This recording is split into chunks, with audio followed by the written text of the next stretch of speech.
ಸತತ ಚಂಡಮಾರುತದ ಪರಿಣಾಮ ಮಳೆ ಹಾಗೂ ಪ್ರವಾಹ ರೈತರ ಬೆಳೆಗಳನ್ನು ಕೊಚ್ಚಿಕೊಂಡು ಹೋಗ್ತಾ ಇದೆ. ಅದರ ಮೊದಲ ಪರಿಣಾಮ ಟೊಮ್ಯಾಟೊ ಮೇಲಾಗಿದೆ. ಇದೀಗ ಪೆಟ್ರೋಲ್ ಬೆಲೆಗಿಂತ ಟೊಮ್ಯಾಟೊ ಬೆಲೆ ಹೆಚ್ಚಳವಾಗಿದೆ ಎಂಬ ಟ್ರೋಲ್ ಸಾಮಾಜಿಕ ಜಾಲತಾಣಗಳಲ್ಲಿ ವೈರಲ್ ಆಗ್ತಾ ಇದೆ.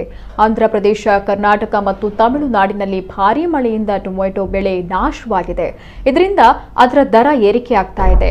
ಪೆಟ್ರೋಲ್ ಮತ್ತು ಡೀಸೆಲ್ ದರ ಏರಿಕೆಯಾದಂತೆ ಈಗ ತರಕಾರಿಗಳ ಬೆಲೆಯೂ ಗಗನಕ್ಕೇರ್ತಾ ಇದೆ. ಮುಖ್ಯವಾಗಿ ಟೊಮ್ಯಾಟೊ ಈಗ ಪೆಟ್ರೋಲ್ ದರವನ್ನ ಮೀರಿಸಿದೆ.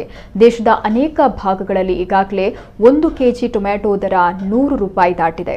ಚೆನ್ನೈನಲ್ಲಿ ಈ ತಿಂಗಳ ಆರಂಭದಲ್ಲಿ 40 ರೂಪಾಯಿ ಇದ್ದ 1 ಕೆಜಿ ಟೊಮ್ಯಾಟೊ ದರ ಈಗ 140 ರೂಪಾಯಿಗೆ ತಲುಪಿದೆ. ದೇಶದಲ್ಲಿಯೇ ಅತಿ ಹೆಚ್ಚು ಟೊಮ್ಯಾಟೊ ಉತ್ಪಾದಿಸುವ ಆಂಧ್ರಪ್ರದೇಶ ಚಂಡಮಾರುತದ ಪರಿಣಾಮ ಸುರಿದ ಮಳೆಯಿಂದ ತತ್ತರಿಸಿ ಹೋಗಿದೆ. ಇಲ್ಲಿ ಈಗಾಗಲೇ ಟೊಮ್ಯಾಟೊ ದರ ಕೆಜಿಗೆ 100 ರೂಪಾಯಿ ಇದೆ. ಇದು ಮತ್ತಷ್ಟು ಹೆಚ್ಚುವ ಸಾಧ್ಯತೆ ಇದೆ. ಮಳೆಯಿಂದಾಗಿ ಬೃಹತ್ ಪ್ರಮಾಣದ ಟೊಮ್ಯಾಟೊ ಬೆಳೆಯುವ ಪ್ರದೇಶಗಳು ಹಾನಿಗೊಳಗಾಗಿವೆ. ಇನ್ನೊಂದೆಡೆ ಡೀಸೆಲ್ ದರದ ಏರಿಕೆಯು ಟೊಮ್ಯಾಟೊ ಬೆಲೆ ಹೆಚ್ಚಳಕ್ಕೆ ಮತ್ತೊಂದು ಕಾರಣವಾಗಿದೆ. ಮಂಗಳೂರಿನಲ್ಲಿ ಟೊಮ್ಯಾಟೊ ಬೆಲೆಯು 100ರ ಗಡಿ ದಾಟಿದೆ.